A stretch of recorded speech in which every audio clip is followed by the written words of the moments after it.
आपके साथ प्रियंका राजपूत। उत्तर प्रदेश में 3 चरण के चुनाव हो चुके हैं और विधानसभा चुनाव के चौथे चरण में 9 जिलों के 59 विधानसभा सीटों पर चुनाव डाले जाएंगे। बता दें कि 59 विधानसभा सीटों में पीलीभीत, लखीमपुर खीरी, सीतापुर, हरदोई, लखनऊ, उन्नाव, रायबरेली, फतेहपुर और बांदा जिला शामिल है। इस चरण में 16 आरक्षित निर्वाचन क्षेत्र शामिल हैं और 59 विधानसभा सीटों के लिए कुल 624 उम्मीदवार मैदान में उतर चुके हैं।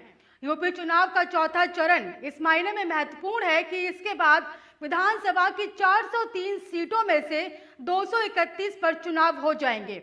बता दें कि चौथे चरण को लेकर लगातार कई बड़े दिग्गज नेताओं और मंत्रियों के जरिए लगातार दौरे किए जा रहे हैं, जिसमें वोटों को अपने पक्ष में करने की हर मुमकिन कोशिश की जा रही है। तो वहीं पर चौथे चरण को लेकर कई बड़े नेता यूपी के कई जिलों में दौरे करते हुए नजर आ रहे हैं और साथ ही विपक्ष पर निशाना साध रहे हैं।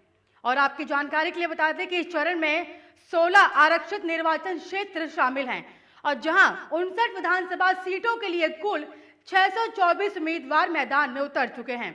यूपी चुनाव का चौथा चरण इस मायने में महत्वपूर्ण है क्योंकि इसके बाद विधानसभा की 403 सीटों में से 231 पर चुनाव हो जाएगा।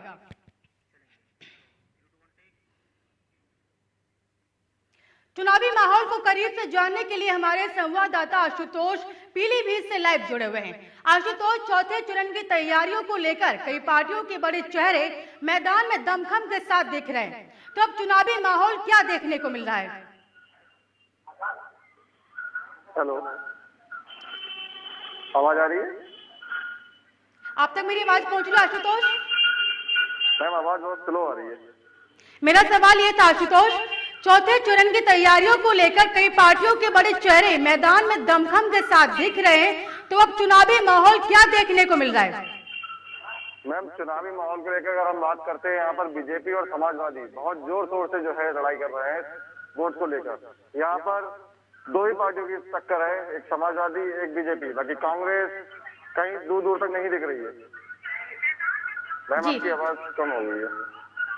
मेरा सवाल ये था कि जो चौथे चरण की तैयारियां चल रही हैं उनको लेकर चुनावी माहौल क्या दिख रहा है? जैसे कि आप ग्राउंड जीरो से लगातार जुड़े हुए हैं। जी जी मैम, यहाँ पर चुनावी माहौल आपको बता दें कि चौथे चरण को लेकर लगातार कई बड़े दिग्गज नेताओं और मंत्रियों के जरिए दौरे किए जा रहे हैं और जहां पर 59 विधानसभा सीटों में पीलीभीत, लखीमपुर खीरी, सीतापुर, हरदोई, लखनऊ, उन्नाव, रायबरेली, फतेहपुर और बांदा जिले शामिल हैं और इस चरण में 16 आरक्षित निर्वाचन क्षेत्र शामिल हैं। 59 विधानसभा सीटों के लिए कुल 624 उम्मीदवार मैदान में उतरे हुए हैं। आशुतोष, मेरा सवाल ये था कि चौथे चरण की तैयारियों को लेकर कई बड़े दिग्गज नेता और मंत्री मैदान में उतर चुके हैं, तो अब चुनावी माहौल की बात की जाए तो क्या देखने को मिल रहा है? जी मैम, जैसा कि कल आपने देखा कि गृह मंत्री अमित शाह जी आए थे, उससे पहले पूर्णपुर 129 विधानसभा क्षेत्र तहसील पूर्णपुर में योगी आदित्यनाथ जी आए थे। उनके आने से जनता में बहुत बड़ा बदलाव आया है। बीजेपी को लेकर बहुत जोर शोर से जो है यहाँ पर पूर्णपुर की जनता और पीलीभीत की जनता बीजेपी के पक्ष में बहुत जोर शोर से वोट करने को तैयार है। आशुतोष, अब की बार ऐसे कौन से मुद्दे हैं जो किसी एक पार्टी की नैया पार लगाएंगे? देखिए मैम, इस बार विकास को लेके बहुत ज्यादा क्वेश्चन हो रहे हैं जनता से। बाकी महिला सुरक्षा को लेके भी कई प्रकार के मुद्दे सामने आ रहे हैं कि हमें सुरक्षा चाहिए, विकास चाहिए। यही मेन मुद्दे हैं मैम इस बार। अच्छा, मैनिफेस्टो की बात करें तो चाहे वो बीजेपी हो या कांग्रेस हो, सपा हो, वादे कई सारे किए हैं जिसमें महिला, किसान समेत कईयों के लिए वादे किए। तो क्या लगता है कि मैनिफेस्टो किस तरीके से जनता को लुभाने का काम करेगा? देखिए मैम, इस बार बीजेपी भी जो है बोल रही है कि इंटर पास होने के बाद जो है स्कूटी दी जाएंगी इंटर पास लड़कियों को। बाकी तमाम वादे कर रही है सारी अलग अलग पार्टियां। जी आशुतोष, मतदान को शांतिपूर्ण तरीके से करवाने के लिए पुलिस प्रशासन के जरिए क्या इंतजाम देखने को मिल रहे हैं? मैम, पुलिस प्रशासन के जरिए बहुत ही अच्छे इंतजाम यहाँ पर कर रखे हैं। बाकी यहाँ पर कुछ युवा है, मैं एक बार आपको उनके पास लेके जाता हूँ। देखिए सर, आपका नाम? सूरज गौतम। कैसा चुनाव का माहौल चल रहा है? किस पार्टी को सपोर्ट कर रहे हैं आप? बीजेपी को। बीजेपी को लेके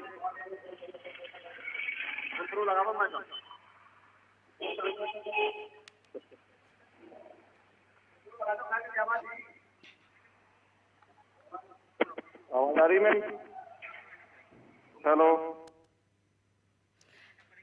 आशुतोष, आपका बहुत बहुत धन्यवाद इस खबर पर तमाम जानकारी के लिए। उत्तर प्रदेश में 7 चरणों में होने वाले विधानसभा चुनाव 20 फरवरी से शुरू हो गए थे और चुनाव के 3 चरण पूरे हो चुके हैं।